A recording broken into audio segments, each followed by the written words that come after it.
Hello, welcome to CGTN. This is our special coverage on China's annual political season, the 2 sessions. Live from Beijing, I'm Pan Deng. And I'm Li Dongning. The Chinese People's Political Consultative Conference, or CPPCC, is wrapping up its annual session at the Great Hall of People in Beijing. Chairman of the CPPCC National Committee, Wang Huning, will deliver a speech later this morning. During the meeting, over 2,000 national political advisors of the CPPCC discussed the topics related to China's development. Before today's meeting begins, the Members Corridor media event will open again, where another group of political advisors will take questions from the media on key issues. Indeed, and we'll bring you live coverage of the media briefing across our channels and social media platforms, so stay with us. Indeed. Now, for the latest, let's cross live to our reporter Zheng Songwu, following the event very closely at the Great Hall of the People in Beijing. Hello, Songwu, bring us up to date. Hello, Pan Deng and Dongning. Good morning. 9 CPPC members will take questions from press today at the members' corridor. And, this is the last and the third group of CPPC members to take questions from press at the corridor at the third session of the 14th CPPCC National Committee. And we can see that the journalists from different media organizations are so expecting the exciting moment to come.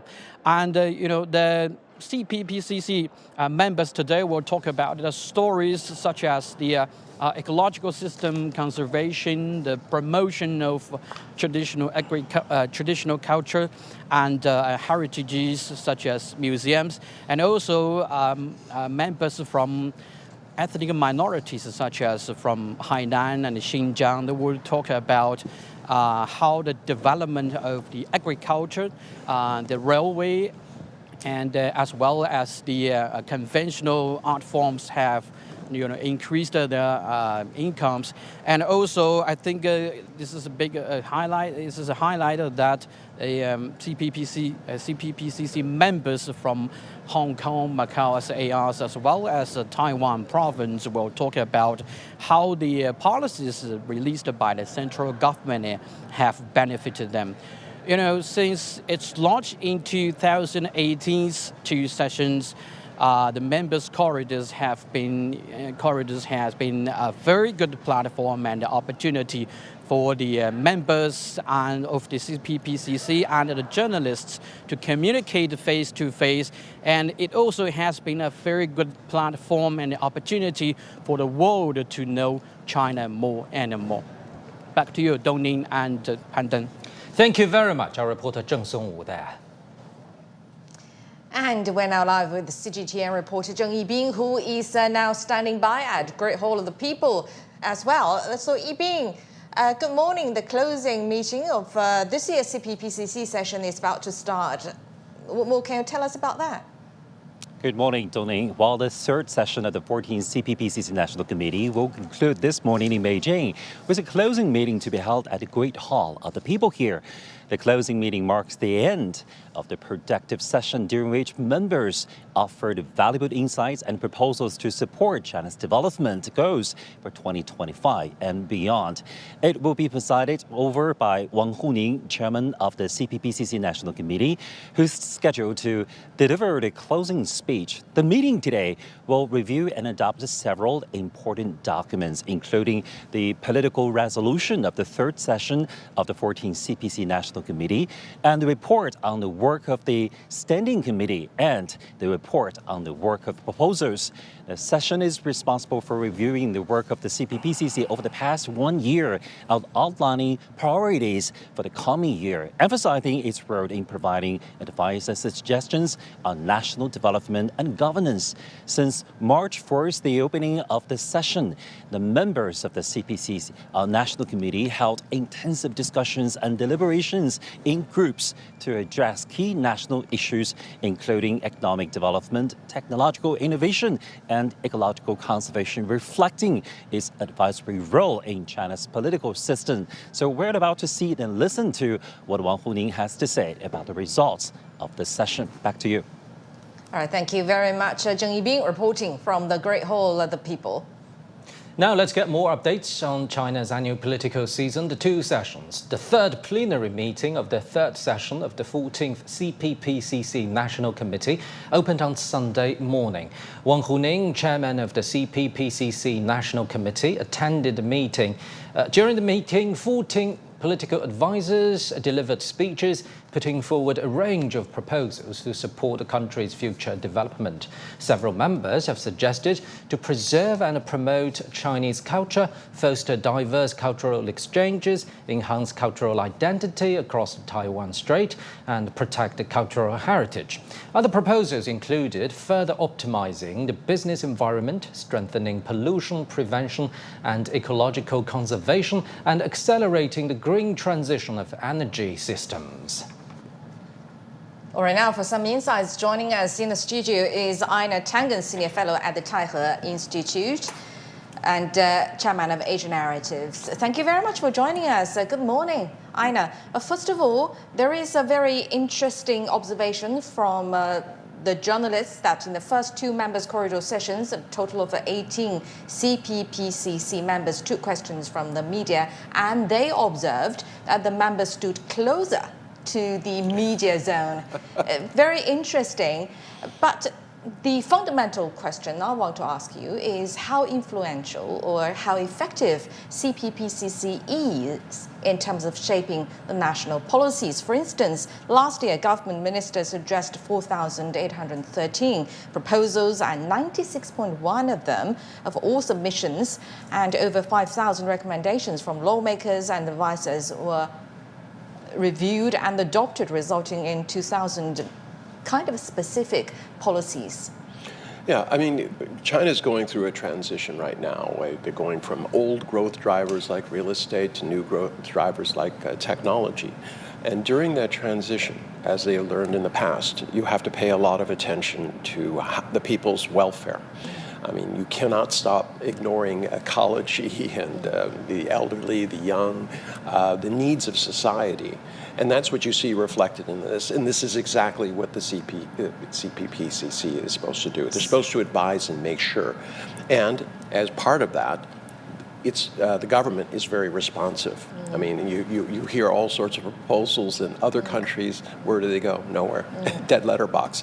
There's a requirement that all of these inquiries, all of these suggestions have to be specifically addressed. Now, not all of them are deemed worthy of address. I mean, there's some which say, I'm sorry, this is not within our purview. But as you heard, thousands of them were responded to in detail, and many of them were incorporated because that is the point of having this advisory. And the representatives and also the NPC deputies as well, they are from all walks of life instead of being just career politicians. Well, this is whole process democracy, the way that China sees it. You need to have the people's voices there. You can't say, well, we're going to let billionaires and millionaires represent poor people. It doesn't really work out the way you think it will. So they take people across society. That's why you have, so many of them there.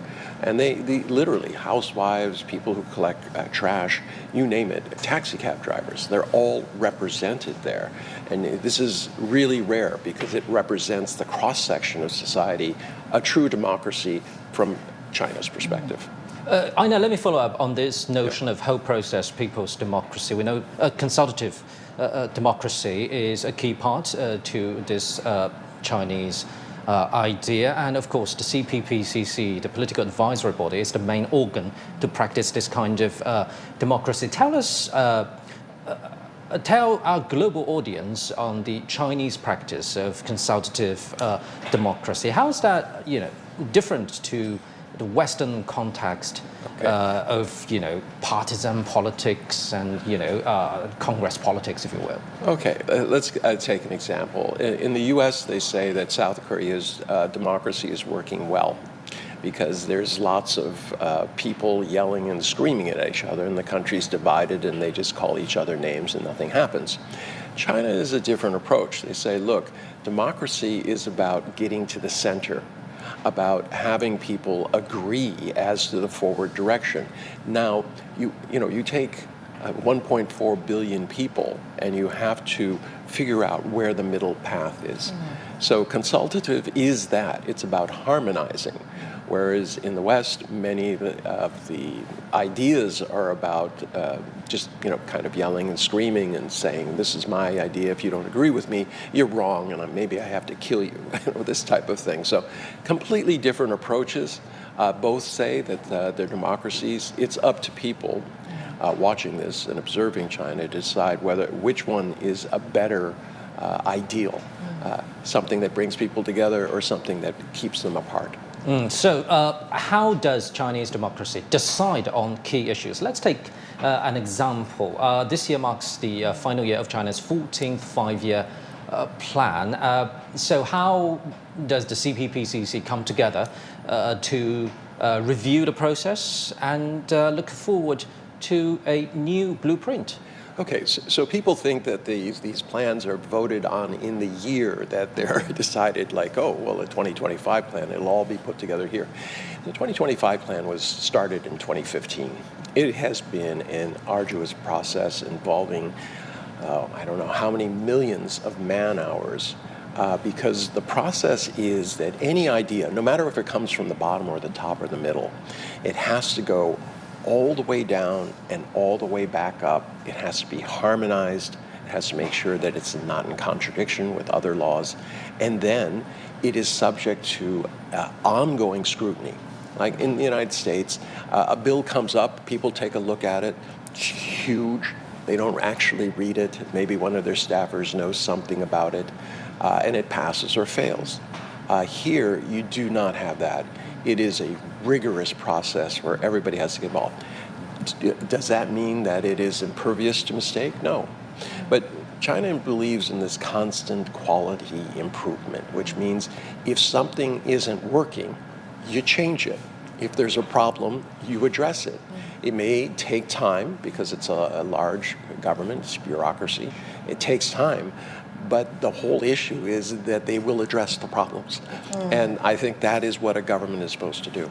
Right, and I know as an observer, long-term observer to what's happening in China, as well as China's political system, what's your suggestions on improving the advisory system to better bridge the public opinions and the policy making? Well, first off, it's not on me to tell people how they're things. I'm an observer. What I have observed is that it's important that people feel that they can make mistakes. All right. Too often in the past, especially in China, what I noticed when I wrote books about Chinese cities is the leaders would complain and said, look, if you make one mistake, it could end your career. But in the private sector, everyone admires Jack Ma. Why? He made a lot of mistakes before he created success. And they're saying, it's not like making mistakes makes you a good person, but if they're not fatal. In most occasions, they do. Well, my point is that small mistakes, as long as they're reasoned, as long as somebody can tell you, okay, here's what I was thinking, because you don't want to lose good people and you don't want to lose somebody who's willing to take a certain amount of risk. Otherwise, in terms of a bureaucracy, it can get very, very heavy. People just say, well, if I don't do too much, I won't get much blame. And that is a danger, not just to China, but to every single bureaucracy. You have to balance, and China's good at balancing. They look at things in terms of risk and reward, and encouraging people to come up with good ideas. Yeah, and transparency matters. Just as you mentioned, those political advisors, usually they have their daily jobs and they need to face the general public. And talking about this coming up media event, Members Corridor, political advisors facing the public directly, answering questions of public concern. And it's been in practice since 2018 in China. What do you make of this formality? Well, I think it's really important. I was actually here the first time they started it, and I think I was commenting on it, and I thought it was great. I mean, there is this transparency. It can look opaque, to people, even within China. They say, well, who are these guys? You know, all this type of stuff. But once you put a face to it and you actually see somebody who represents... Indeed, and having said it, let's cross live to this media to event. see what they're going to say. Exactly. Members' Corridor at Great Hall of the People, happening now.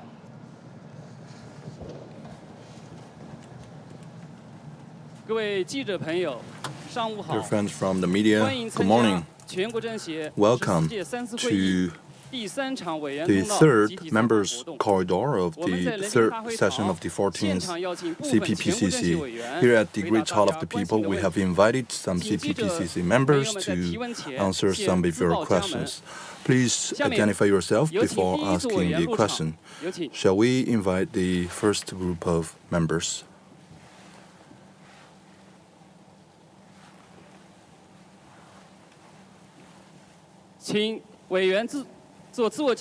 Now please introduce yourselves. Good morning. I'm a CPPCC member. I am the chief expert of Sanjiangyuan National Park. My name is Lian Yuming. Good morning. I'm a member of the CPPCC. I'm Chen Xingcan from the Institute of Archaeology of Chinese Academy of Social Sciences. Good morning, my name is Fu Xiaoyun. I come from the affiliated hospital of Zunyi Medical University. Now the floor is open. First question, please.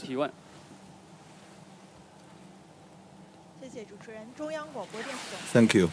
CMG. My question is to Lian Yuming. Good morning. I have learned that you were a Tibetan scholar and you went to Tibet from a very young age and then you got engaged in environmental protection. What are your observations over the years? Thank you for your question. Right now, I'm a scholar at Qinghai province. This is the most precious life memory that I have had, and over the past few years, I have visited the countryside and also the starting point of the Yellow River. I experienced up close the living style of people living in Sanjiangyuan. I know what is on their mind, and I'm very privileged to have served as a honorary shepherd in a village in Sanjiangyuan. And let me share with you my personal observation. Between July and August, you can expect the most beautiful season in Qinghai. At an altitude of 4,600 meters at the starting point of Yellow River, we are wearing thick coats and down coats even. Each and every one of us have this thickness of plateau.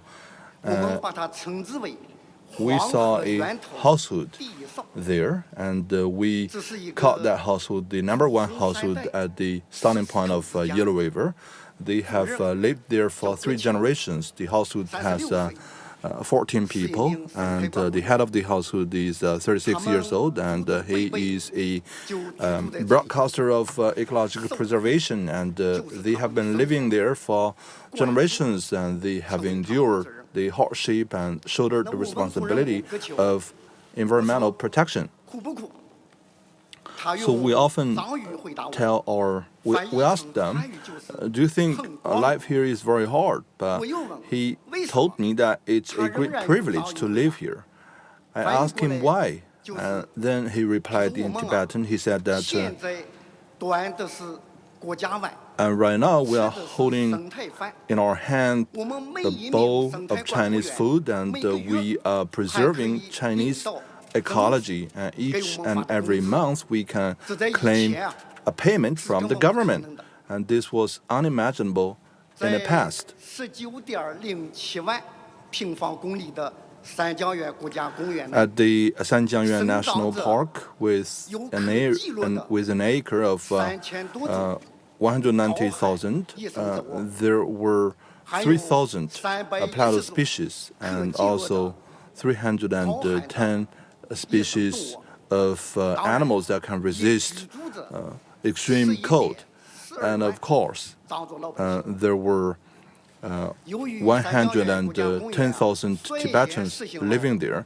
Sanjiangyuan National Park was the first to practice one post for one household policy. And right now, we have over 2,000 patrollers and volunteers for ecological preservation. And we have seen tens of thousands of households and members just like Geqiu, and they have added to the effectiveness and stability of the ecological preservation belt at the Sanjiangyuan National Park. And the water resources at Sanjiangyuan National Park is growing at an annual pace of 6%. We have a great number of endangered species. For example, Tibetan antelope. At the very beginning, we had only 20,000, but right now it has picked up to the number of 70,000. And we also have snow leopard and other types of leopard. And we also have wild yak. Those animals, they are flourishing at the starting point of Yellow River. And we have also golden eagle that is hovering in the sky of Sanjiangyuan. And the landscape and natural picture where people are getting along with nature in harmony is opening a new chapter in that part of the country. Thank you. Thank you very much. Next question, please. 请东区这位穿米色衣服的女记者提问。谢谢主持人，我是中国青年报 Thank you. 中国青年网 You 记者。 Daily. 我想向 A 陈新灿 question 委 to 员提问。 Mr. Chen 委员 Xingcan. 您好。 Good morning. 最近这2年，我们都 In the 注意 recent 到 2 博 years, 物 we 馆 have 一 noticed 票 that 难求，很多 actually 文物成了 museum 明星，您 also 怎么理 a 解这种 must-go 热度？谢谢。 place, and it's very hard to get a ticket.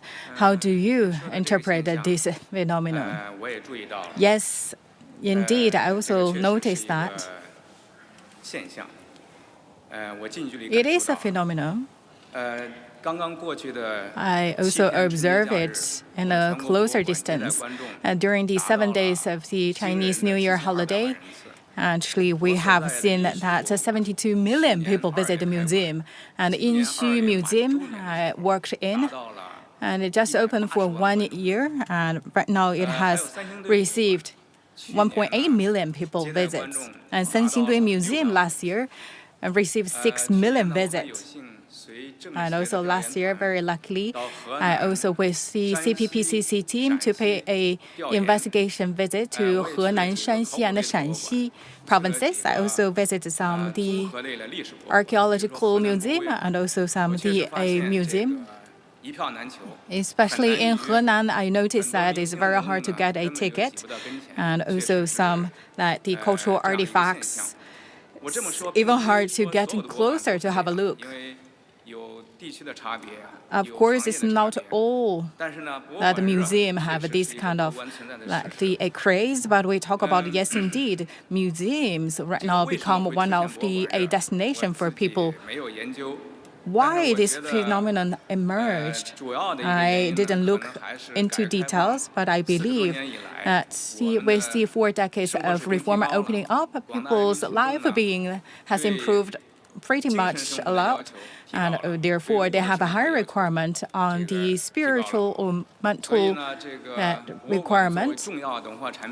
And as one of the important product of a culture and civilization, museums at certain level actually meet people's requirement to enrich their knowledge. They would like to pay a visit to the museum to know about the history through the cultural artifact.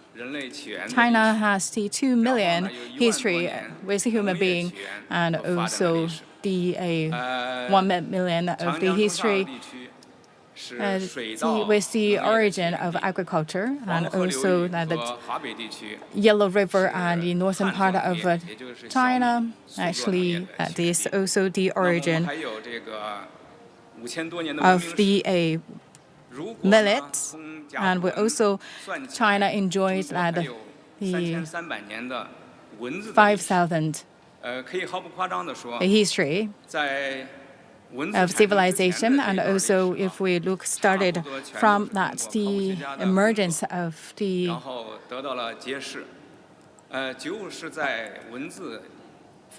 letters or the characters, that also we could see that China also with the inscriptions of the oracle that was around 3,000 years, and also because of that the languages and the letters actually help us to enlarge that's the history.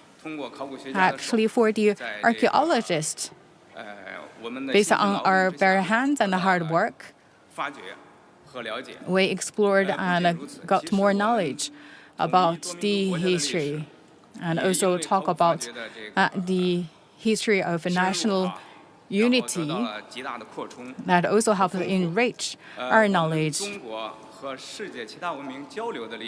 In terms of that, the Chinese civilizations exchange with other civilizations also actually got more understanding based on the archaeologists' work. And people love to know more about the long Chinese history and civilization. I believe this is something really good like to see, and that is also very good encouragement to the practitioners in this regard to explain that the cultural artifacts. Thank you. Next question, please. 有请西区第2排那位穿蓝色西服的男记者提问。谢谢主持人。 Thank you. I'm with People's Daily and its website. My question is to Fu Xiaoyun. Improving the medical capacity at the grassroots is the last mile of enhancing livelihood, and how to enhance the medical capability at the county level. Thank you very much. To improve the medical capability of the grassroots level, in particular in the countryside in the West, and China has rolled out this 10 million strong project. We have been supporting hospitals in Qinghai, Tibet, and Xinjiang, and in major counties. China has dispatched 80,000 medical workers to numerous hospitals across the country. And in 2022, I came to Shuizhu Hospital. I focused on improving the medical capability of the hospital. And in terms of the medical capability at the county level, I have the following observations. The first is we have to teach people how to fish. The cultivation of medical talents at the county level is the key focus of our work. Through expert lectures, by appointing instructors and supervisors, and through clinical teachings, we have cultivated a great number of very capable medical talents. I remember there was a doctor called Li Junxia.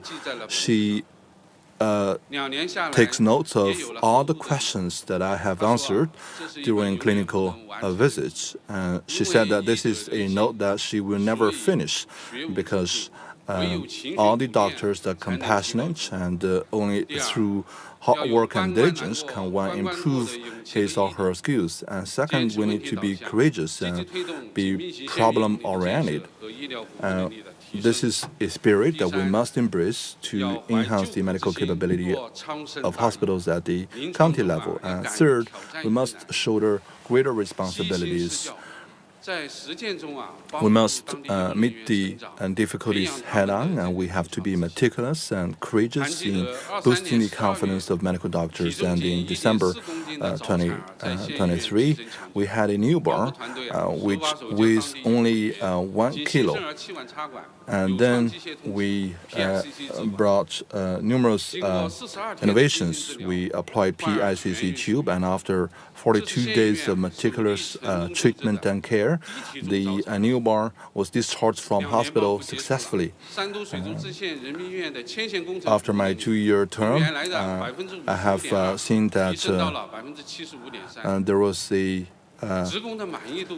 satisfaction of doctors which raised from 55 to 75%, and the overall satisfaction rate has risen to 84%. I'm very happy to see this result because right now on the vast land of China there is this medical capability initiative that is going on across the nation. Thank you very much. 下面有请第二组委员入场。 Let's welcome the second group of members.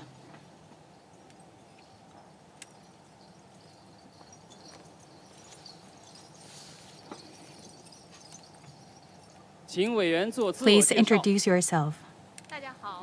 Good morning. My name is Huang Liping from Wenluo County, Hainan Province.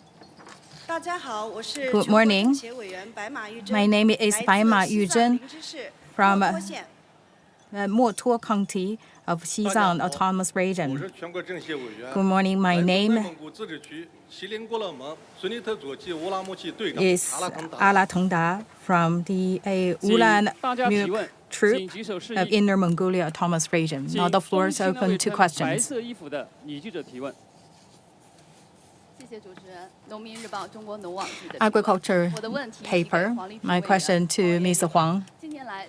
In recent years, with the promotion of the rural revitalization and building a beautiful village, we believe that a lot of changes happened in the rural areas. What's the good practice you would like to introduce? Thank you for your question. From Wenluo County, Hainan Province. We talk about that we should first boost and make the industry prosper so that could drive that rural revitalization. I believe that first rely on the policies and also second that rely on the rural industries. So previously for that Wuxing village, we really lack of the industries. And 2 decades ago, and we started to grow mango because of the government policies.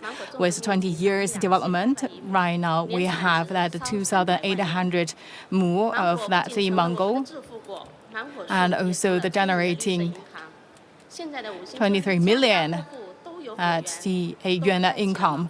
And also you could see right now each and every household who have their planting areas, and also would like to bring more good life to our people, and we will also expand that the rural agriculture as well as the tourism in the rural areas so that the people there can live a better life. And also, we talk about the industry plus ecosystem. In the recent years, we rely on the ethnic minority culture and to develop our tourism. Right now, the Wuxing village already become a good tourist destination. In order to tackle the problems we faced, I will also invited experts from Beijing to help us to deal with the agricultural planting issues. And we also need to build up a team. The team that we could rely on. A group of retired military personnel also came back to the village and also to make their wisdom and strengths to build rural revitalization. Going forward, we will also continue to focus our featured industries to expand our rural economy and also improve the living environment, benefiting the rural people there. And the villagers say that we will have a much beautiful and happier life. 谢谢黄委员，请继续提问，请举手示意。 Thank you. Next question, 请 please. 西区那位穿蓝色西服的女记者提问。谢谢主持人。Thank you. I'm with Xinhua News Agency, and my question is to Baima Yujin. As you introduced, you come from Mutuo of Tibet, and this is the last county in a country that were blessed with highway. And what is your observation there over the years? Thank you for your question. I come from Mutuo. This is the last county in a country that was blessed with the highway or high road. And talking about plateau, what comes into your mind is impoverishment and poverty. But since the new era, we have introduced a great number of policies that empowers the countryside and the county level. And now we have roads that are connected to even greater livelihood. What was once unconquerable is now a smooth land with great connectivity. And right now in Mutuo, you can find clean and a very smooth cement road wherever you go, and you can pick up your luggage and start your own travels. And every household is provided with clean water and high-speed internet, and they can see a doctor right at their home. And there is a lot of new looks in terms of our outlook. We have more parks, even greater landscape. As more attention is given to Mutuo, we have been broadcast by the China Central Television News, and we even reported our stories even included in the Spring Gala. And right now the residents are able to make a living by selling their local specialties, and we are also leveraging the tide of ecotourism, and we are growing organic teas thanks to our plateau environment, and we are growing lychee and other economic crops so that the tea leaves and pipa fruit are generating great revenue. And the large mountains and lucid waters are mountains of gold and silver, and our county is truly flourishing, and we have transformed from an island on the plateau into a great land of opportunity. And last year, the average disposable income reached 24,900 yuan, once again surpassing the average level of the country. All the achievements we have in Mutuo are a result of generations of hard work, and this is what we have been anticipating for generations. Right now, Mutuo is gradually establishing a very well-developed transportation network, and we believe in the future, Mutuo County will just be like a great flower that is enjoying rainfalls and the sunshine, and we will become even more attractive, and will be just like the river that is surging ahead with big waves. As far as biodiversity is concerned, the world has only one Mutuo County, but in Mutuo County you can expect the biodiversity of the whole world. And I welcome you to pay a visit to Mutuo to experience the seasonal changes in one day in Mutuo, and you can also experience what life is like at the border, and you can also taste the most delicious roast chicken, and also have a try with our yellow wine, and you can also sit down with the locals and dance together with the locals. Thank you very much. Next question, please.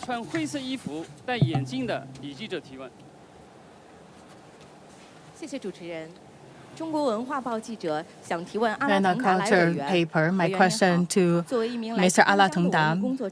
As a cultural practitioner and also the head of the Ulan-Mukir troop, what's your experience? Can you share with us?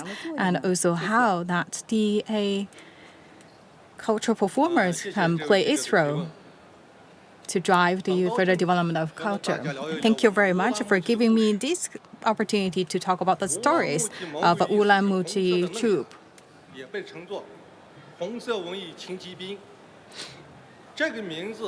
Actually, in our language, it's called that a thunder shoot, and it's also a traveling art troupe performing for the remote areas. And we established in 1958. That's 9 people. And also just with one courage, right now we have a large team and also with more modernized equipment and performance instruments with us. But our founding missions and aspirations never changed. And we have the 310 kilometers for our performing routes. And we also need to travel a quite long distance to perform. I would like to really bring that to the people in the remote places. We have never stopped our efforts, and also our tradition has always been remained. And the ground is our performing stage.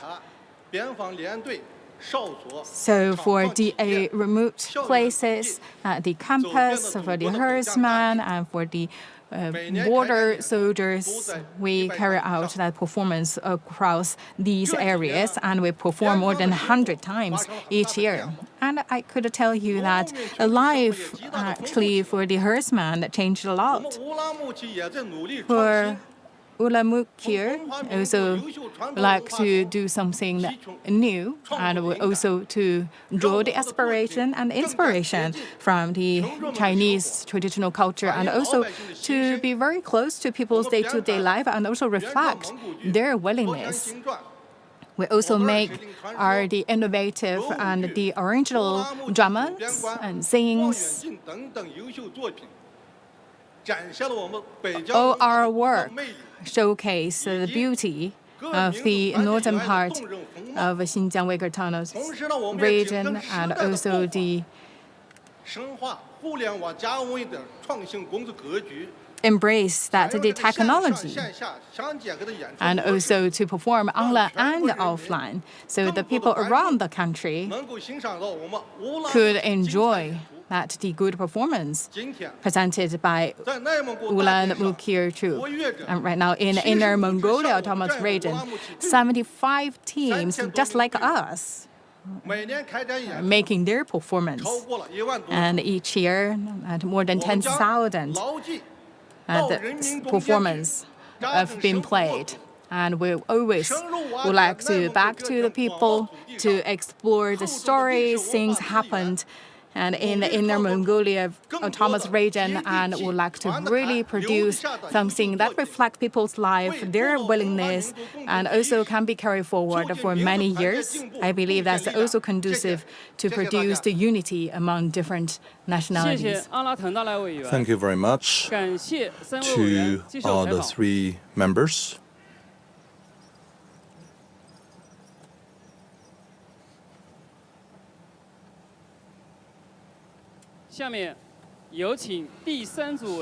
Now let's give the floor to the 3rd group of CPPCC members.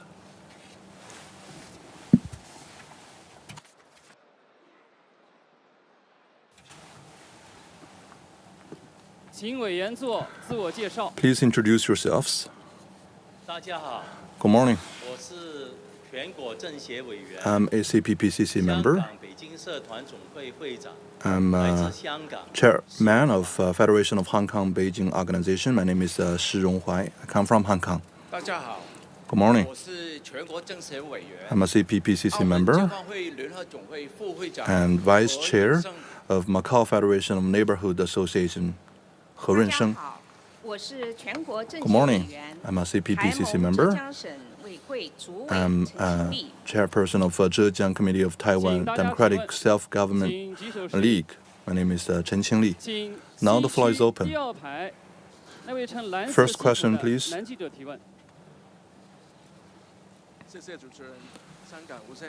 Thank you. I'm with Hong Kong TVB. My question is to He Runsheng. As a CPPCC member from Hong Kong, how does Hong Kong leverage the advantage of one country, 2 systems, and how does Hong Kong integrate itself into the great picture of the motherland? Thank you for your question. Hong Kong's position as the international shipping and financial center is due to the reform and opening up of the motherland and the development and progress of the mainland. After returning to the motherland, we are practicing one country, two systems in Hong Kong.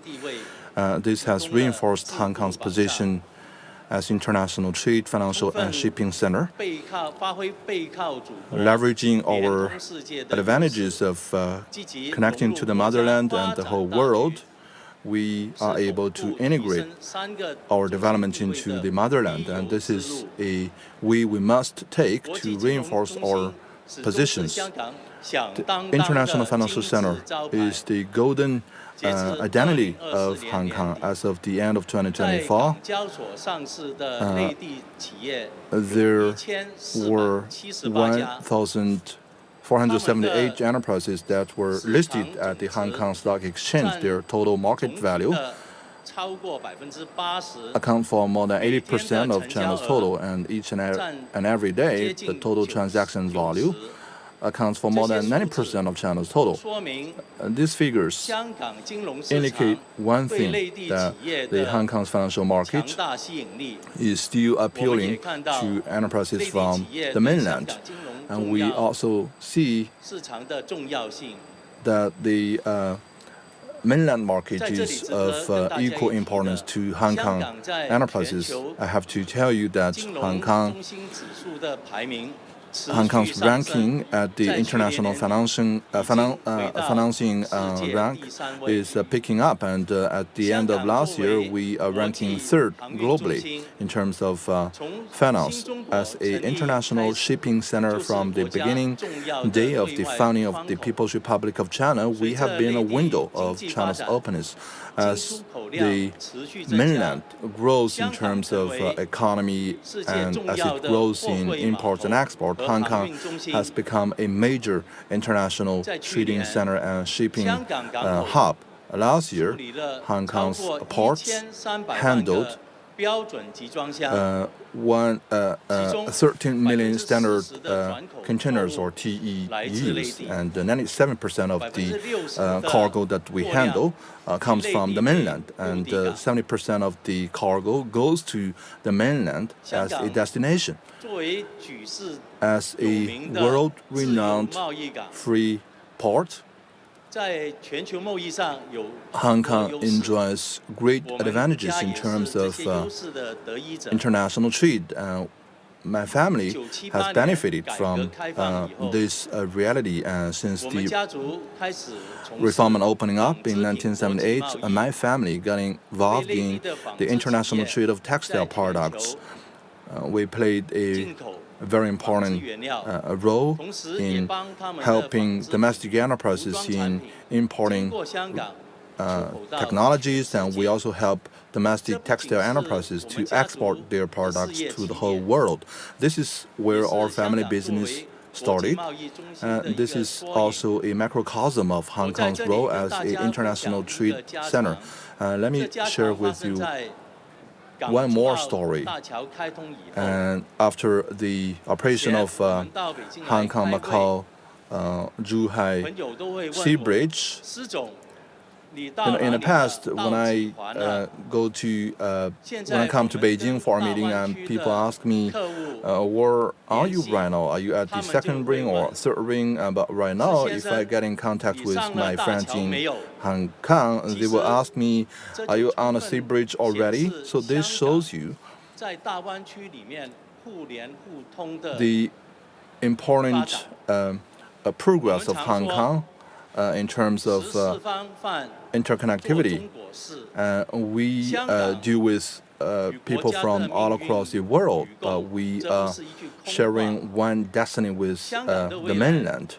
This is not cliche. The future of Hong Kong lies in our interaction with the mainland. And right now, the mainland has given new positions of Hong Kong. We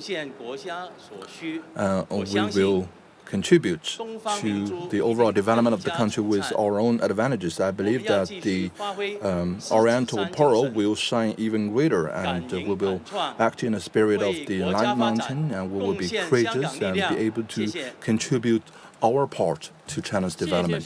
Thank you. Thank you. Next question, please. 请东区这位穿粉色西服的女记者提问。谢谢主持人，我是中央广播电视总台 Thank you. CGTN 记者。 CGTN, my question to Mr. He Rensheng. Good morning. This year marks 25th anniversary of Macau returning to motherland. I believe we have seen that the tremendous changes happened in Macau and also to releasing the vitality there. What's your experience? Thank you for your question. Back to the motherland has helped Macau make the tremendous changes, and also I could tell you based on my personal experience that in the past 25 years a lot of things happened and changed. And I noticed Madame Chen, after she married, she moved to Zhongshan Place. Every day he needs to commute from Zhongshan to Aumen, Macau. And back then she quite worried about her kids going to school, because in the Chinese mainland and the need to pay the tuition, so she quite worried either to choose to let her kids study in the Chinese mainland or in Macau as they are. And we also did some surveys. A lot of people actually, if they work in Chinese mainland, about their family, especially their kids in Macau, they always face these kind of problems. So back in 2019, I also made the proposals. I also made my suggestions in terms of the cooperation between Macau and Hengqin. And very luckily, we have seen that in the newly released policy by Zhuhai that provides that 3,800 units of houses, and also schools, medical care centers, all available to residents in Macau. So that service available in Hengqin that also do the favor to the residents in Macau working there. So people very love to hear that good news. So in order to learn more about the situation, we first also did a lot of that education to let people know that this kind of service is available, and we also organize a group of people to travel between Macau and Hengqin. So I invite people really visit places in Hengqin. So the residents in Macau believe that there are much breakthroughs made in both places, and for the kids from Macau, they could enroll in the schools in Hengqin. And if you need to receive medical services or enjoy the public services available in Macau, and actually you could just do that application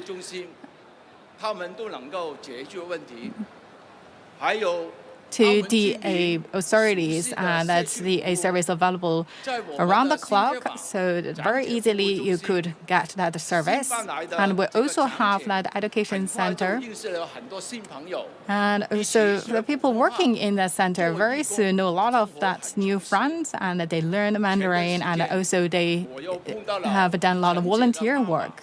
I actually met Madame Chen's mom not long ago, and she shared with me the updated news is that they all moved to a new place, and her grandson are now studying in school in Hengqin, and also that the family worked in Hengqin, and also it's very convenient for them to receive medical services or even back to Macau. So actually, I could judge from her facial expression and also from her words, really enjoying right now her life, and also I could also listen from her words that I can feel that they also very appreciate that the policies issued by the government. I believe that's a very vivid case happens between Hengqin over the Chinese mainland and Macau. I believe that is also that's a true bond between the both sides. And we talk about that the integrated development of Hengqin and Macau. Based on a lot of that DA examples, we could see that one country, two systems really win the people's support. Thank you. Next question, please. 请东区那位穿白色衬衣的女记者提问。谢谢主持人，我是浙江日报曹新 Thank you. I'm with Zhejiang Daily's Chinese News. My question is to Chen Qinli. You must be dealing with a lot of patriots from Taiwan in your day-to-day work. And what is your observation about the friendly exchanging trend across the street? Thank you for your question. We are fellow compatriots across the Taiwan Strait, and we believe we are from one family, and we have introduced a number of policies to improve the business of Taiwan compatriots. More and more businessmen from Taiwan are handling their business in mainland. I have met with a lot of them in Zhejiang, and they studied their business here, and they settled down here, and they flourish here. I know one lady from Taiwan, Yu Junxiang, she's one of them. In 2018, through the talent introduction program of Yuhang district of Hangzhou, she came into Hangzhou, and she's heavily involved in rural revitalization and in common prosperity in Zhejiang. And she settled down here, and she's had her own child, and she's also entitled to child support subsidy. She's even been awarded the title of March the 8th award. And she tells me that she's feeling very happy both with her life and her business. And another gentleman, Mr. Zhou, who came into Hangzhou in the 1990s, and he has been living here for more than 30 years, and he's harvesting great success with his business. In his eyes, the private sector in Zhejiang is very successful, thanks to a number of supportive policies. He has been benefiting from the support from the government. He's very privileged that he settled down in Zhejiang, and he's enjoying business success in Zhejiang. And on the Chinese mainland, we have a great number of Taiwan businessmen, just like the two of them, and they are exploring, and we support more and more Taiwan compatriots to come to the Chinese mainland to pursue their dreams, and they will enjoy great prospects of their business. And we hope that more and more Taiwan compatriots can grasp this opportunity to come on board, to experience and to share the great prospects of China's modernization. And we also hope that more and more Taiwan compatriots, they can become the constructors, contributors, and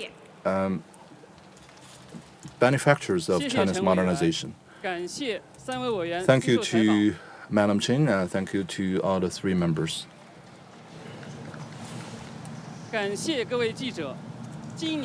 you to all the journalists, and this is the end of this year's Members Corridor, and I look forward to seeing you once again next year.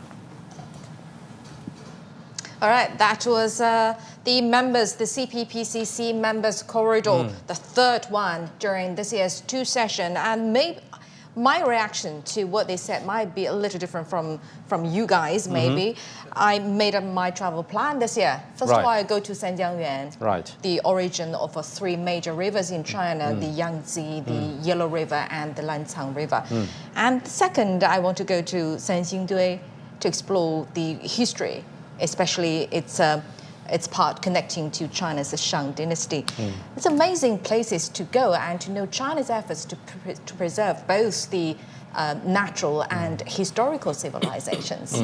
And I think that's the partial beauty of media events like this, being transparent and let the political advisors to speak about their daily jobs. And actually, it can appeal to, a wider audience within this country or even around the world. For example, the charm of the Sanxingdui Museum and I believe the beauty in that relatively remote part of China, but quite crucial region for the whole nation, right? Exactly, and it's also nice to know, to see a lot of efforts being made by the central government to improve the medical capabilities in grassroots areas to help those people in need, especially in terms of cultivating talents in that regard. And also those areas where ethnic minorities dwell, we can see a comprehensive plan. It's about the economic boost, and also it's about cultural heritage preservation, and it's also about tourism. About tourism again, of course, and the integration of Hong Kong, Macau, and Taiwan with the mainland in terms of economic development and trade, and also international financial centers as well. I want to pick our guest brain on those topics on the members' corridor, the last one this year, with our guest, Ina Tangen, Senior Fellow at the Taipei Institute and Chairman of Asia Narratives, and also Professor John Gong from the University of International Business and Economics. So, Professor, tell us more about your impression on which one of those members impressed you the most. Well, it's a wide spectrum. I hope you haven't made up your travel plan as well. Well, I've been traveling extensively in China. This is a very wide spectrum of representatives from various parts of China, from the most advanced areas like Hong Kong and Macau, to the most remote place in China, Motuo County. Probably in terms of income is kind of a low income compared to other parts of China. But I do want to highlight the things that I've heard for these 2 places. In Motuo, for example, this representative mentioned that they have paved roads, I guess asphalt or concrete paved roads to every village. That's what he said. Also, they provide electricity, water, and internet access to every household. And I think this is a great, great achievement, talking about every village household in the remotest area in China having access to internet. This is really closing the digital divide, in my view. I think even in the United States, they don't even have that. I mean, they have a universal service fund to subsidize rural internet connection, but I don't think that every household is really provided internet access.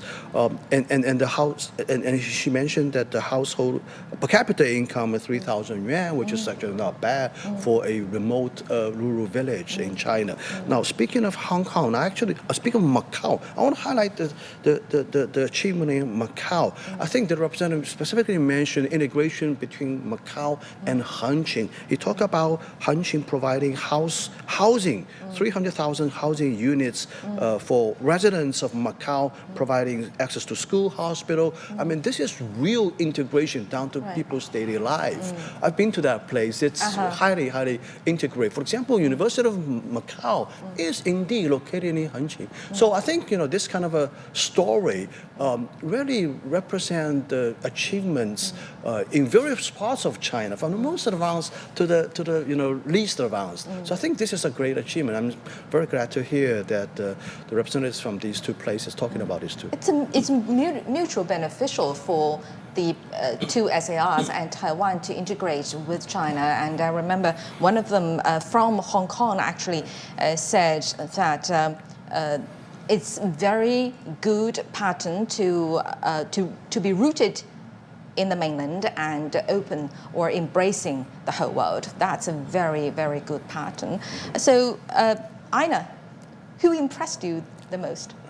Well, I like them all because they were telling stories. And I like the fact that 6 of the 9 were devoted to only less than 8% of the total population of China. You had ethnic minorities, very distant places, like John said, areas where they're still building up economically, and places that were very advanced. They talked about the future of the country and how it impacts them. Hunting Island is a new phenomena, putting roads and making sure that everything is paved in the country, new phenomena. It really reflects on 45 years of continuous progress. And what I liked about the first 3 deputies is they were talking about what it means to be Chinese. When you're working every day just to put food in your mouth, you don't really think about who you are, all right? But when you start having a middle-class society, people want to know and want to explore. And there's a newfound pride in China. And you can see that in many things like the video game successes, the movie successes, pride in things like DeepSeek, NEVs, etc. These are all parts of an awakening in China. Now remember, the colonial attitude towards countries was to denigrate their past, to say you're less than human because you're not us. So in Africa, South America, and China, people are still recovering their sense of history and who they were and their pride. And that's going to take a long period of time. But by having a national platform where you're displaying that we do care about our past, I think that's very, very important, especially care about to help. past and the present and also the future as well. Yeah.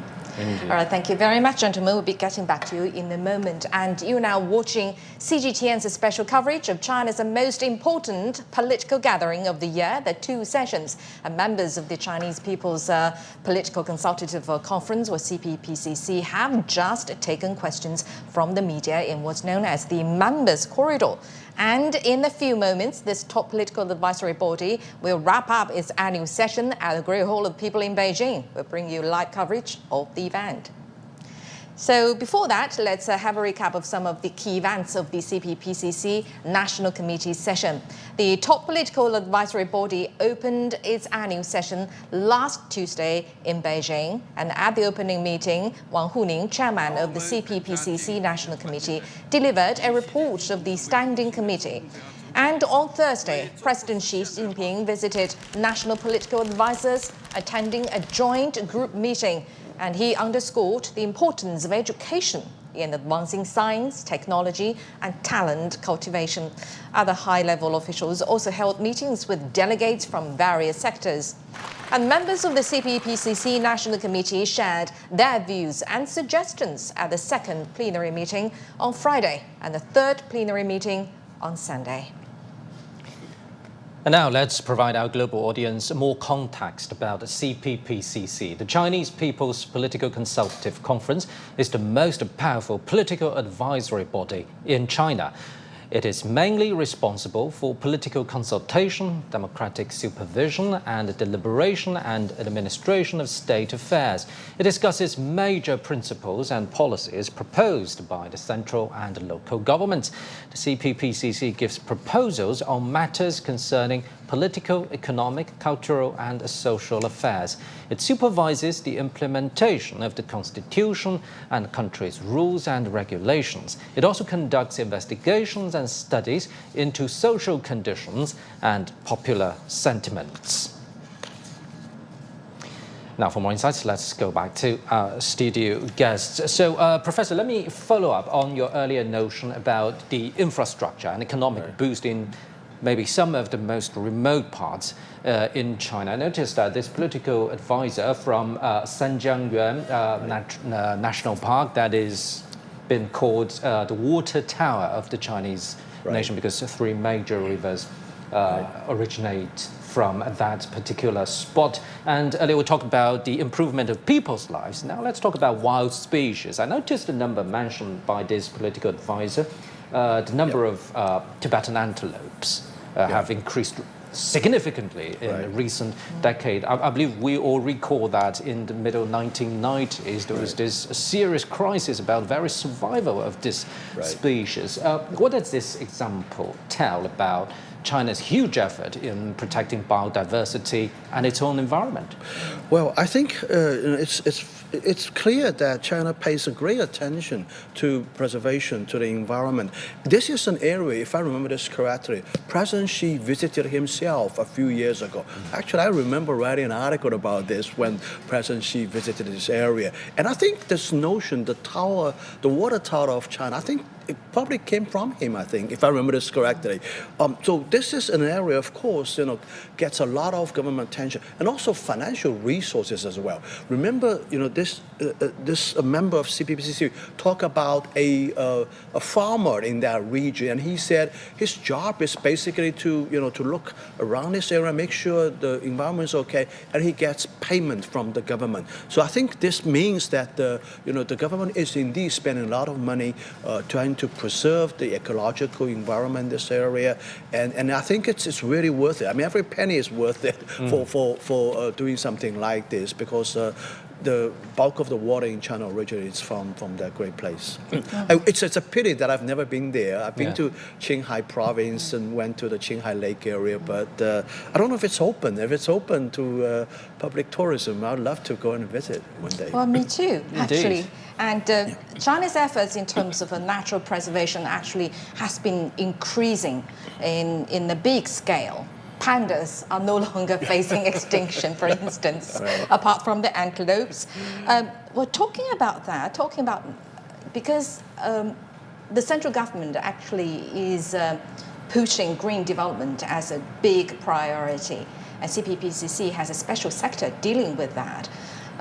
So lucid mountains, clear waters are invaluable assets. How does that exactly reflect in central government's policies? Well, when you were very poor, I mean, I went to Qinghai and around 2000, all the slopes were brown.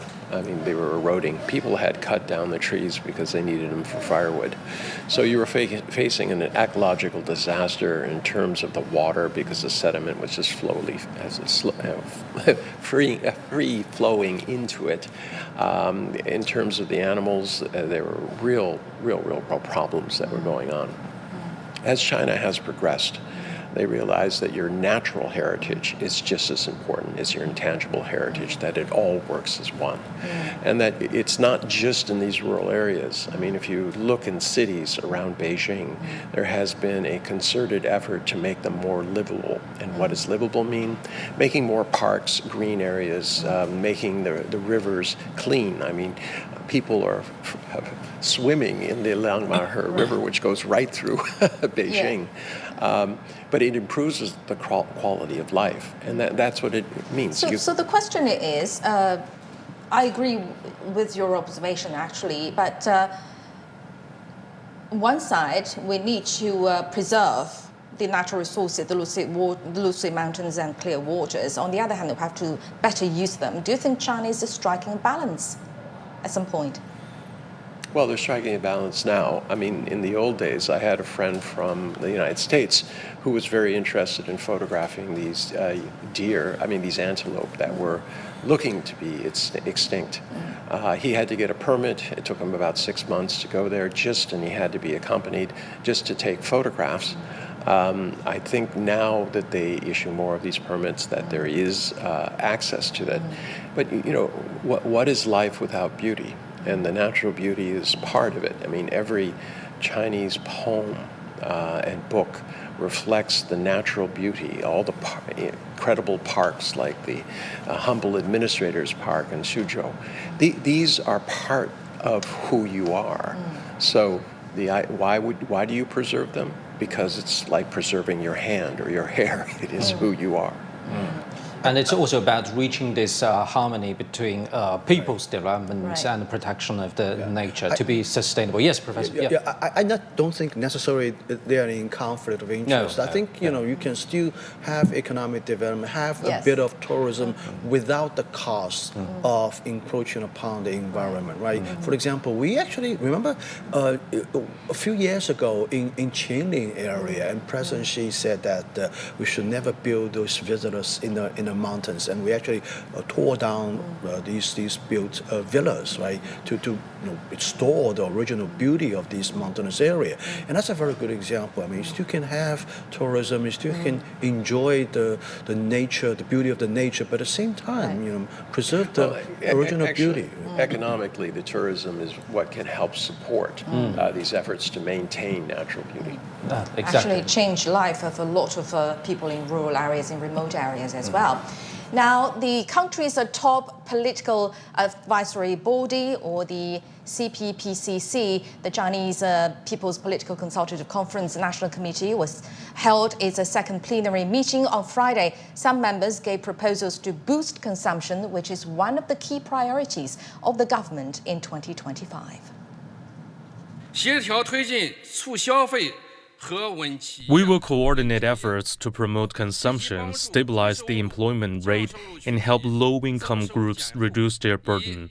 We will use technological innovation to develop new quality productive forces and shift from old growth drivers to new ones. We will guide the efficient use and rational allocation of resources to stabilize the real estate and stock markets. We will combine boosting domestic consumption with improving people's lives, sort out and cancel unreasonable measures restricting spending, and increase the vitality of people's consumption.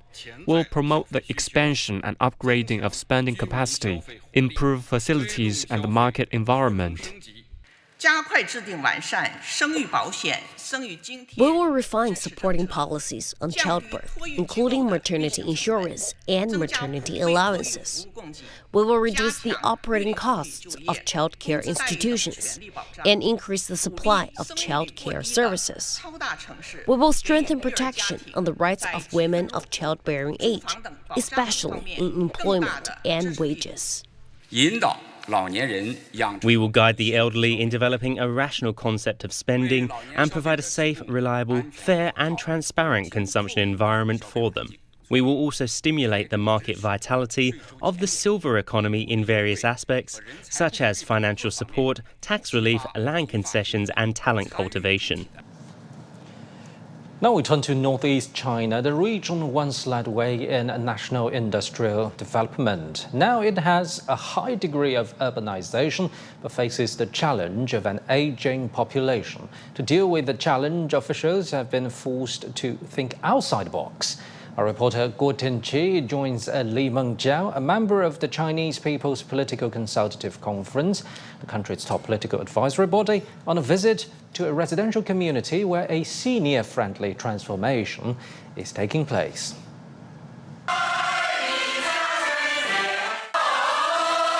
This is not a professional team, but a choir of retired people from the local community. Li Mengjiao, National Committee member of China's top political advisory body, is about to visit Beijing for its annual meeting. She's come to this community to gather suggestions.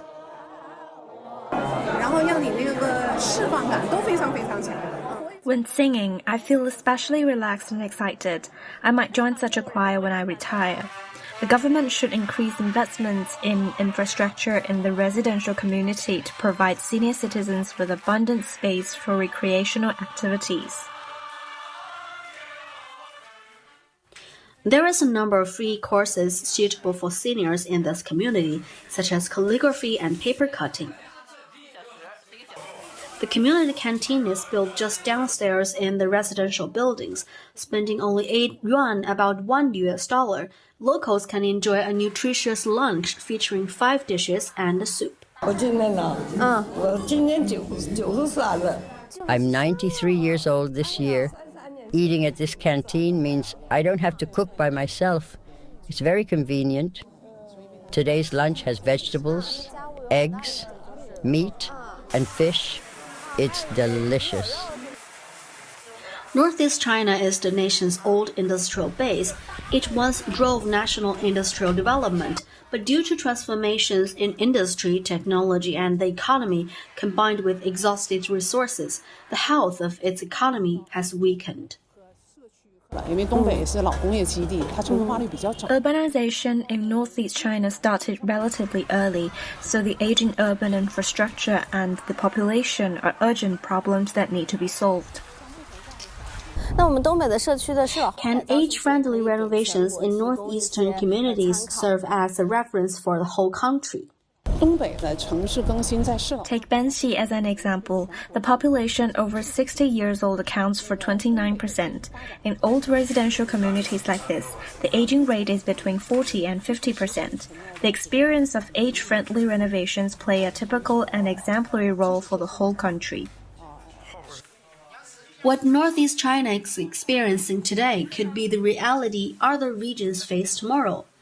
Li Mengjiao's proposal this year involves renovating old residential communities inspired by the need for seniors to live a dignified life in old age, a future we will all one day have to face.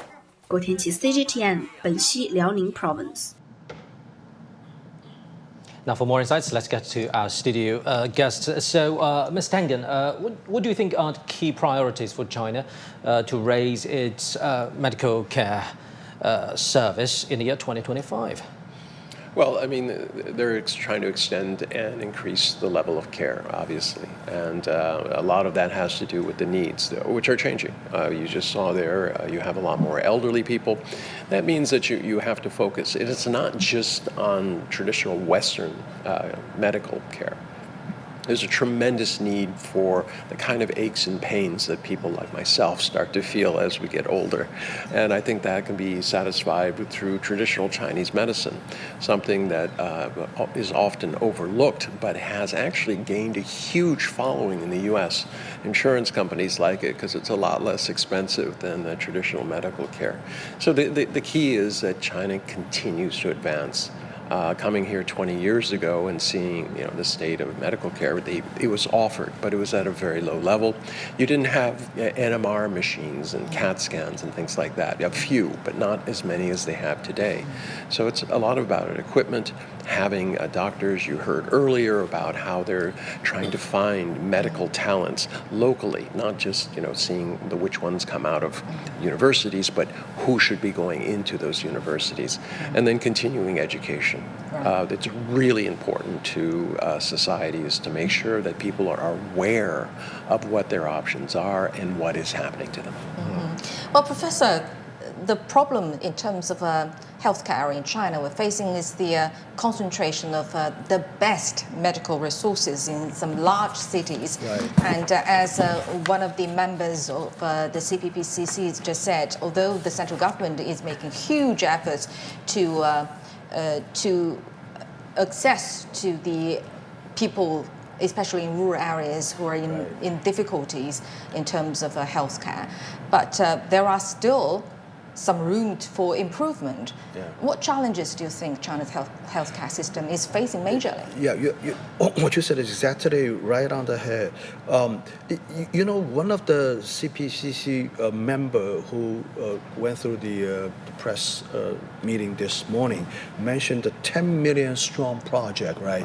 He said that this project's about elevating the professional skills, medical talents at the county level. Right. I think when you look at the medical resources in China, I think what we need is, the problem is not so much about the aggregate quantity. It's really about unequal distribution. We have a concentrated demand for medical services. Okay, we'll leave the topic there and continue get our back to you very later. soon now. Let's get latest from the closing meeting of the third session of the 14th CPPCC National Committee. It's wrapping up its annual session right now. A resolution on the work report of the Standing Committee of the 14th CPPCC National Committee has been approved, and we'll keep you updated on this. Now let's go back to our guest. Yes, Professor. Our discussion. Yeah, I was just talking about unequal distribution of medical resources, and I think we need to address this problem, especially provide better quality medical care at county level in rural communities. And I think this is going to be a gradual process. I mean, they are doing a lot of things, try to provide training, for example, seminars, medical equipment, those kind of things. I think, when we talk about digital divide, there's also a medical divide in China, and President Xi is really care about these things. He has this people-centered agenda, right? And he cares about people in rural communities, care about people in less developed areas. And I think as a government, we need to try to provide resources to close this gap, to provide better services in these rural communities. And it's actually also good for our cities as well, in which we don't have this problem of a lot of people rushing to big cities, to go to the hospitals in Beijing and Shanghai. It doesn't have to be that way, right? It doesn't have to be that way. So I think we need to gradually address this problem. Yeah, I would have a counterpoint to that. It is also about cost. I mean, the realities are that is it affordable? It is affordable, and how do you get there? I mean, Western medicines are extractive. I mean, these companies, they get an IP, it may cost them a few cents to make, but then they sell it to you for thousands of dollars because you have to get it. So this is something that China is trying to address by having indigenous innovation, really coming up with drugs that can do this at a cheaper price. I mean, you can look very clearly at the U.S. model. People spend more in the last 6 months of their life than they do during the entire period before. And you don't want to repeat that. And a lot of that has to go to the structures of these industries. Right, let's get the latest from the annual political season. Now, is a resolution on the report on how the proposals from the CPPCC members have been handled since the second session of the 14th CPPCC National Committee has been approved. All right, let's get back to our studio guest. The CPPCC members made a lot of proposals, as we just discussed, and we were just talking about the healthcare system in China. And very important thing, I don't know, it should belong to the healthcare system in general, but it's something that I need to start to think about, the elderly care services in China. Ina, according to your observation, do you think it's sophisticated enough? Because it has a not very long history in the country. Well, it's developing. I've been following this for a long time. Our reporters gave us one of the examples. So far, so good. Yeah. Well, okay. First off, people live longer in China today. I mean, you start looking at the population, like things like in Tibet, the average age was 42. That's what you could expect to live to. And now it's getting towards 80. So you have very, very different circumstances, and people's health is much, much better. It's not just that they're living longer, they're much more active. So these are people who can contribute. Part of that is economic. They're saying, look, there's going to be a little bit of a longer work period for people that reflects their ability to do so. But then there's what happens afterwards. What kind of life do you have? And part of that, I think, is they're moving towards is what they said, the silver economy. Okay, and it's not just people sitting, playing chess on the things. These are active people who can actually help with some of the other social issues out there. Younger children. I mean, older people generally love, especially in China, love younger children. Could they be put in a situation where they can be helpful? Also, elderly helping elderly. You can, in essence, establish a goodwill bank or an bank. If I'm at 65, I say, oh, I'm going to volunteer. I'm going to cook meals at the local canteen. I'm going to provide services. I'm going to deliver meals to people's homes. English teaching. Well, when I get to 85, maybe I need those types of services. So it's kind of a pay it forward. I'll come to visit you often when you do. Thank you, John. I just want to add one thing. I think elderly care doesn't have to be only taking one form. There are various ways of doing this. There's the market-based solution, and I think your program pointed out to a very interesting solution, which is the senior community centers provided by the government. And I think it's popping all over the place in China right now. In my hometown in Shanghai, I know at the place where my parents live, they have a senior center where they provide very very affordable meals, as a program reported, as well as other entertainment activities, these recreational activities, and let people gather together and do some activities. And I think this is actually a very effective way of Indeed, we'll get back to you on this. Now, get the latest from the two sessions, a report on reviewing of the proposals at the third session of the 14th National Committee of the CPPCC has been approved, and we'll keep you updated. So, Professor, talking to follow up the earlier discussion, of course, let's also remember that this strong cultural mindset of the Chinese people going on for thousands of years, that is, taking your time when you're getting old at home. So, but due to modern life, usually kids are not around because they have to attend their jobs to earn their daily living, right? So maybe the utilization of technology could be another window for the whole society, right? That's why the unitary robots pop up, and many people are saying that, well, maybe I can get one of those when I'm getting old at home. It's a fascinating topic. It's a fascinating topic. Right. I mean, one thing we all understand is that things are changing in China. I mean, today the younger generation are more and more becoming like Americans, I guess. I mean, they don't feel like have the obligation of staying with you when you get old all day long to spend the last few years of your life together with you. No, it's not going to be like this.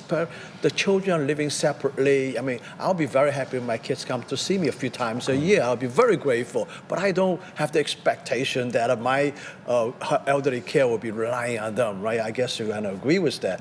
But what you mentioned, the robots, okay, that's a fascinating topic in my view. The technology is improving very, very rapidly, right? I mean, look at today's robots, their mechanic skills, their thinking capabilities based on AI. I bet that by the time I'm getting to my 80s, hopefully 90 years old, there will be a viable solution for that, which we're talking about. A robot that really acts like a person, like a people, and provide the kind of a care that we all need when we get old. And I think that's going to be a revolutionary, profound change if that vision is realized eventually. And that could be a major direction for China's artificial intelligence development in the near future, because I noticed that in this year's government work report proposal, Premier Li Qiang mentioned that one of the key directions of China's AI development this year, at least, is embodied artificial intelligence, robots, drones, and things like that, right? I think they're wonderful. I think they will fulfill a lot of things. For instance, if you have Alzheimer's and you have a 24/7 robot attendant who can remind you of where you are, don't go outside until you call this number, things like this, tracking devices, etc. That's great, but it doesn't replace human beings. No. And, very close, very close. But she's never for John, I don't know. That's why we're using the word artificial, right? It's artificial intelligence, not human intelligence. I don't know. I don't want to. But will it in the future? That's the question. No. Will it in the future? Because it relates to the employment rate. People are worrying about that. I know, but in the end, I would rather be together with other elderly people where we share concerns and we have human interaction rather than sitting around my house with a robot. Right. I'm not quite ready for Unitary to take care of me, actually. Maybe when it's getting pretty. Well, at least the robot never complains, and he's never tired, and he never screams at you. That'll be boring. That'll be boring. That's life. Yeah, that's life. Life is about the richness of having life. Complaints. Yeah, the richness of life is interchange. But AI technology is indeed part of China's central government's top priority of their economic absolutely. plan. China is one of the leaders in that field. Talking about human robots, right? You look at the area of building robots. Look at the area of development in AI, advancement in AI. China is actually, if not number one, definitely number two. So these are we understand there's a close race between China and the United States in AI area. And it's not all about China's own development. It has some ripple effects to the whole world. Sure, of course. This is. I think the ultimate development of AI is going to benefit the entire human race. All countries, people everywhere will definitely benefit from this. We're going to have a very different lifestyle, I guess. But it will be different for AI technology or high tech like that to go global from China, from any other commodities going global? Yeah, we are the largest trading nation. We export a lot of things. Certainly, if there will be robots capable of doing something like this, I think there will be high demand for that. It would be so throughout the entire I'm going to disagree with you, John, because it comes back to the same issue. There's a paranoia, a lack of trust in the world. And you see that's quite clear in the trade war in the U.S. You see it in the skepticism from the EU. Basically, you have a divide. You have the developed nations who say, "Oh, we have our own model and we don't like yours," and then you have the rest of the world, Global South, Central Asia. They will embrace it because China will offer them solutions that are less expensive than the solutions being offered by other entities. But it's this specter of the information is being processed in your country, therefore you're going to use these robots to take over our country. Listen, the United States, the only exception, I guess. I mean, if they want to create an island, I call it an island. If they want to create an island, so be it. I think the rest of the world will move on. Effectively have. So it's not already okay. But like it or not, an inflection point of the anticipated fourth industrial revolution is coming up, and sometimes nowadays technology progresses faster than we can digest, right? So education matters so much. So as Professor just mentioned, China's huge efforts in medical care, boosting medical care at county levels, and coincidentally, China's education minister mentioned last week that the key focus this year will be improvement of county level schools. How important is this bit for China? Well, that goes exactly to the corridor that we just saw. What did you hear? It was all about the actual life that we have, and then preserving what is important to us. So, these kinds of advancements, especially education, very, very important. The country that is ready for the future that's coming, the digital revolution, they will profit from it. Those who aren't won't. In the United States, I'm ashamed to say that 60% of our people cannot read above a 6th grade level. So what are the chances that they're going to be doing innovation, that they're going to be adding to things? Actually, it's the opposite. They're holding America back by their fears that automation and all these new things are going to replace them. Why? Because they don't have any skills. So in China, it's taking the exact opposite. Below 30 years old, you have 99.98% literacy. All right, you have 7 times more engineers than we have, and just physical numbers. But it's just, the future is about the ability to think human resources, and if you're not developing that, you're going to fall behind. You can do everything you want. You can build all the walls and use your oceans to keep people away, but it's not going to help you. China is embracing the world, and I think that's the issue. China is embracing the world, and the world is problematic right now, full of uncertainties. And China has set the target growth, the growth number, the GDP growth number at 5%. So, Professor, do you think that number is moderate, especially in terms of very unfriendly global economic environment? Yeah, well, I would make the comparison to last year. In 2024, we achieved exactly 5%. Exactly 5%. But comparing to the previous years, it's pretty moderate. Whole year is 5% GDP growth. Right. And this year, we basically maintain the same target, another about 5-year target. Now, the thing is that if you compare the first 2 months of 2025 with the first 2 months of 2024, I think we are in a much, much better shape for a couple of reasons. I mean, first of all, the statistics are showing a much better results, I think. Second, I think the consumption is coming back a little bit. Real estate has already stopped further sliding down, in my view.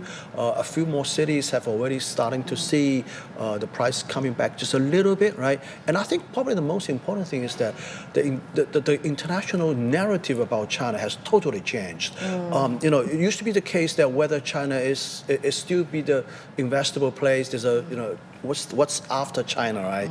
And we've been saying that it's after China, still China. I think right now the narrative is already totally changed. You know, they look at Chinese companies, their innovation capabilities, look at the consumer market, the new products and new innovations coming out of China. The stock market in Hong Kong in the last 2 months have been the best performing stock market among the world of stock markets, right? So I think the international capital is coming back to China. Investor confidence has beefed up a lot. So you think the outside world is actually the whole world actually seeing confidence in China for what? For resilience? I mean, just look at the stock market. I mean, capital is coming back. International capital is coming back. Okay. So I think the narrative back has to changed. you in a moment for more discussions. Now, a political resolution of the third session of the 14th CPPCC National Committee has been approved. And CGTN will keep you updated on this ongoing meeting. Now let's recap some of the key events of the CPPCC National Committee's session this year. The top political advisory body opened its annual session last Tuesday in Beijing, and right now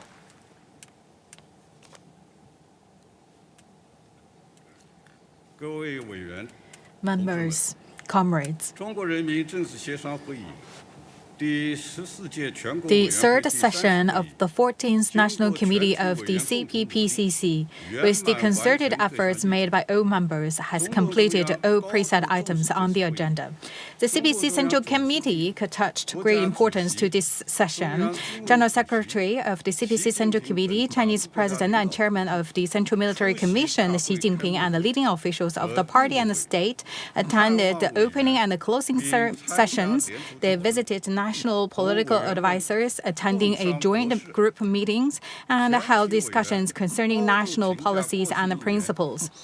Over the past year, the CPC Central Committee with Comrade Xi Jinping at its core bore in mind the big picture, met the challenges calmly, united, and led the whole party and the entire nation in withstanding and overcoming difficulties with dedicated efforts, and marched forward bravely, achieving the main goals of economic and social development, thus making major achievements in advancing Chinese modernization.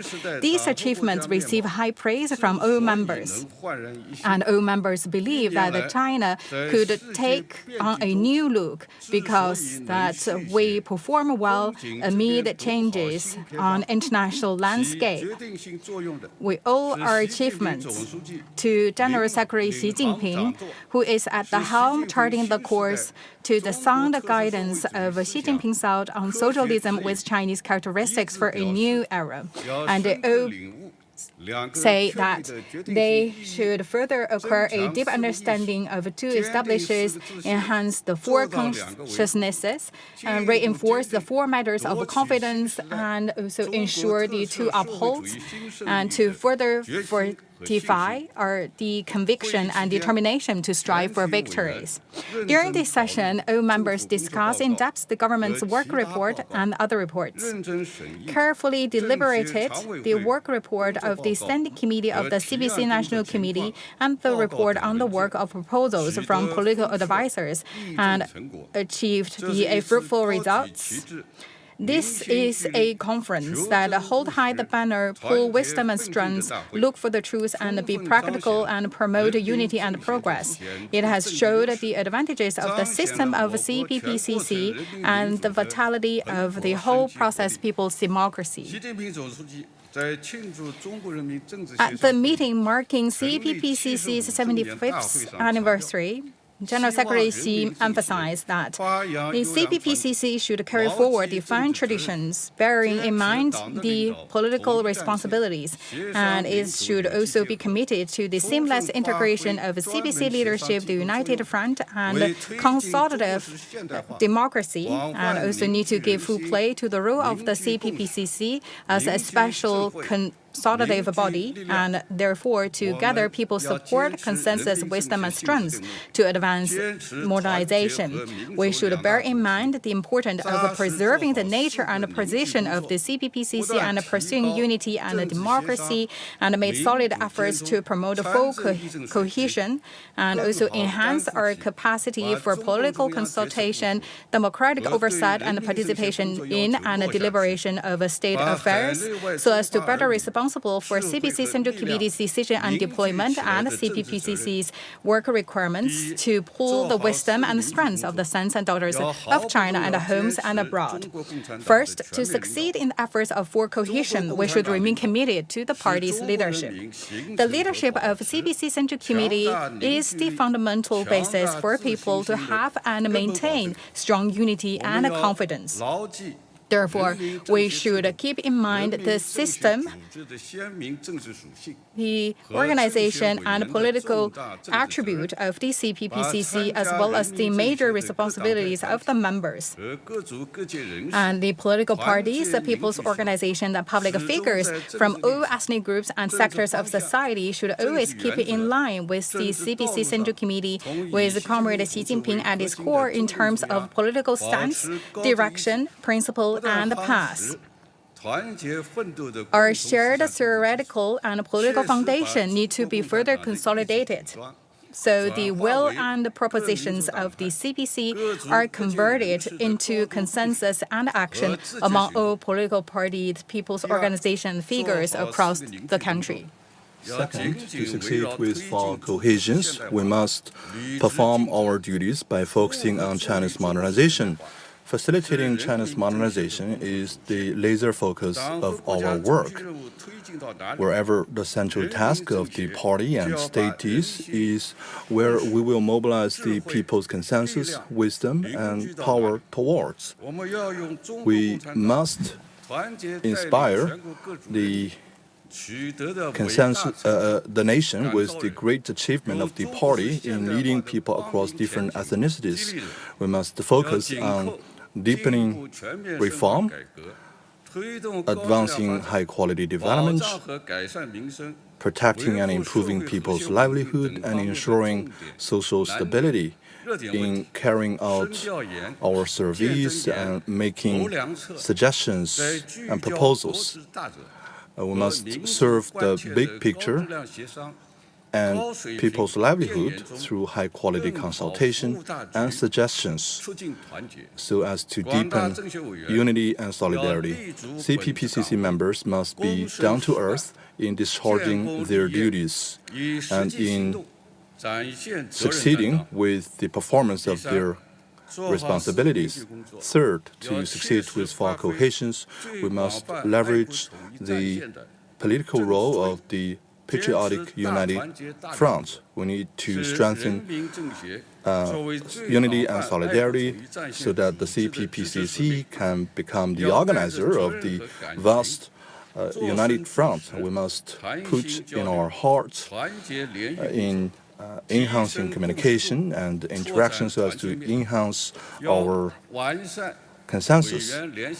We must improve the mechanism of interaction between CPPCC members and the general public so that we can bring warmth to the general public and reinforce their consensus and support and constantly be the speaker of positive energy. We must also make sure that the CPPCC can serve the people and constantly enhance the great solidarity of people across different ethnicities and enhance the solidarity between Chinese and Chinese overseas. For us to succeed with full cohesion, we must leverage the CPPCC's role as a major channel of socialist consultative democracy and a professional advisory body. The CPPCC is a great platform of practicing democracy, enhancing the participation of state affairs, and in enhancing solidarity. We must improve the mechanisms of consultative interaction, the expression of views, and the consolidation of consensus. We must also strengthen the coordination between the CPPCC and other forms of consultations so that we can truly deliver solidarity and great connection. We must do a good job in spreading the policies of the party, in safeguarding the interests of the general public, and in advancing social harmony. Dear members, comrades, let us unite firmly under the CPC Central Committee with Comrade Xi Jinping at its core, implement the great consensus reached at the 20th CPC National Congress and its second and third plenary sessions, and forge ahead with solidarity, work vigorously to build a strong socialist country, achieve the second centenary goal, and advance the great rejuvenation through Chinese modernization.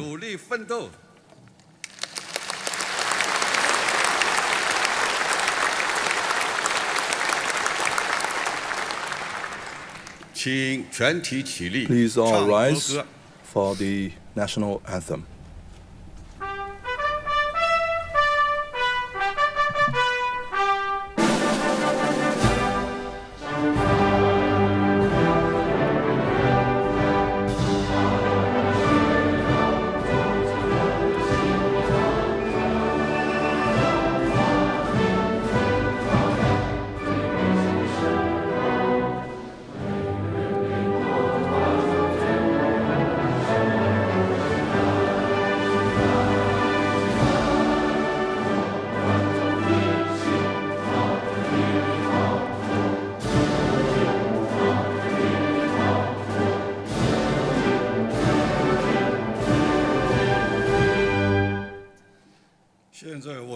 Now I declare the third session of the 14th National Conference of the CPPCC is closed.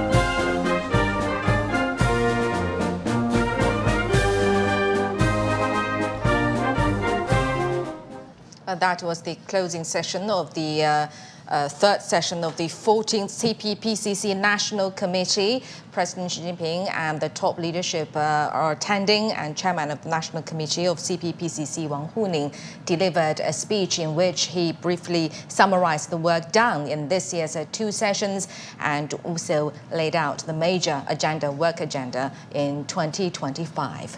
And for the latest, let's cross live to our reporter Zheng Yibing, standing by at Great Hall of the People in Beijing. Yibing, you've been following this very closely. Bring us up to date. Yes, Pandeng. Well, the 60th session has just concluded in Beijing with a closing ceremony held here at the Great Hall of the People. More than 2,000 members of the CPC National Committee are present. During the just closed meeting, Wang Huning, chairman of the CPPCC National Committee, delivered a closing speech. And this morning, the meeting reviewed and adopted several important documents, including the political resolution of the third session of the 14th CPPCC National Committee, and the report on the work of the Standing Committee, and the report on the work of the proposals.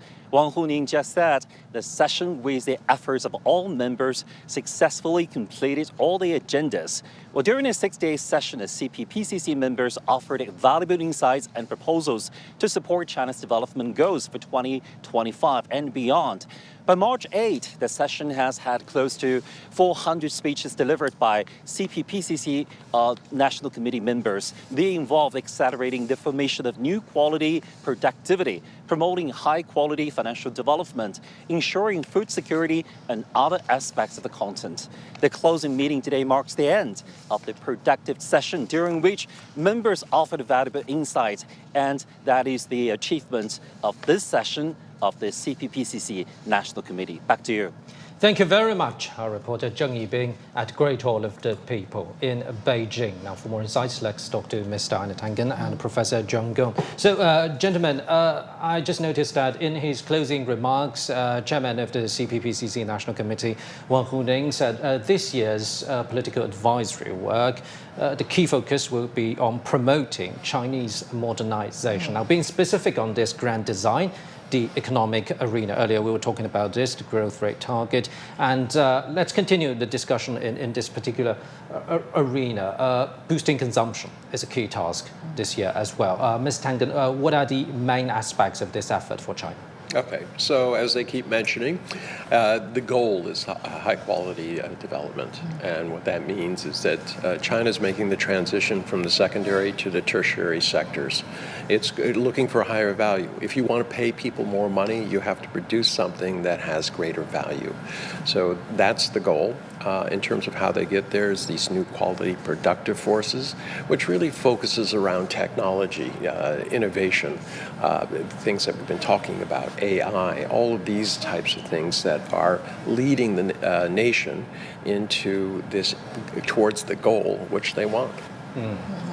And consumption, boosting consumption is another priority that both the two sessions and the Central Economic Work Conference stressed. The question is how, because for instance, the Central Economic Work Conference outlined the creative ways to spur national or domestic consumption, from encouraging silver economy we mentioned, for the outlay, to promoting winter tourism and integrating the Greater Bay Areas. So anything new to spur consumption? There are numerous proposals being raised during this session. As an economist, I have my own fair share of advice on this thing. I think you look at raising consumption level comes from several areas. One, of course, people with moderate to low income, how to make sure that they will continue to spend. I think this is very much a income certainty issue, job security issue. I think we need to do things to make sure that people feel safe, people feel secure, so that they feel comfortable to spend money. The other area is, consumption. A lot of the consumption is actually from people who are relatively off and rich people. In this area, I think it's more of an issue of investor confidence. In other words, they feel that business is secure. The business is going to grow, right? And then they are ready to spend. And particularly spending on new frontiers of consumption, new areas. I just mentioned a few, like winter tools, new frontiers, anyway. Things like related to, people like to take to the sky these days, right? To the outer sky these days. Other areas, spiritual expenditures, things like that. So I think, and the last thing I would say is that the new technologies, I think in China, with development AI and robotics, we're creating entirely different new markets. And in these areas, companies should move very fast. We should encourage people to spend money on these things. I'm pretty sure you have things there. On the macro level, Mr. Tangen, let me to follow up on this fiscal policy, because China raised its deficit to budget ratio by 1 percentage point from last year's, and that is a 1.6 trillion yuan percentage point. How would this help boost consumption in China this year? Well, I mean, there's a number of things. They have the 300 million that they're targeting for people to continue turning in old appliances, things like that. That has an effect because it reduces power consumption. Old appliances refrigerators, etc., tend to consume more energy. But this is priming the pump. From my perspective, everything that we have seen so far between the CPPCC and the NPC is about confidence. This is about telling the world that China is forging ahead. It is not welcoming the turbulence that's being created internationally, but it certainly is not going to stop or hold back, that it will continue to do what it does. Why is this important? Because if you're going to invest in China, you have to have confidence. And if the Chinese people are going to unlock the vast amounts of money that they've been kind of hoarding away because things, they didn't have confidence. And that goes to the heart of this issue, this dual circulation strategy. If you want to build a consumption economy, and in order to do that, people have confidence.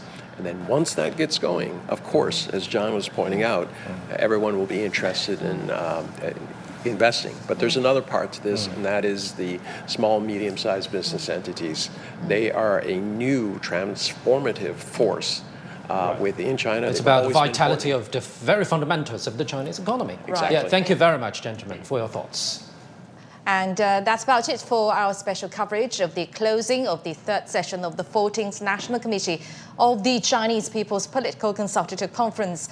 Chairman of the CPPCC National Committee, Wang Huning, delivered a speech at the session. And we also extend our gratitude to our studio guest, Mr. Ina Tangen, Senior Fellow at the Taipei Institute and Chairman of Asian Narratives, and Professor Zheng Gong from the University of International Business and Economics in Beijing.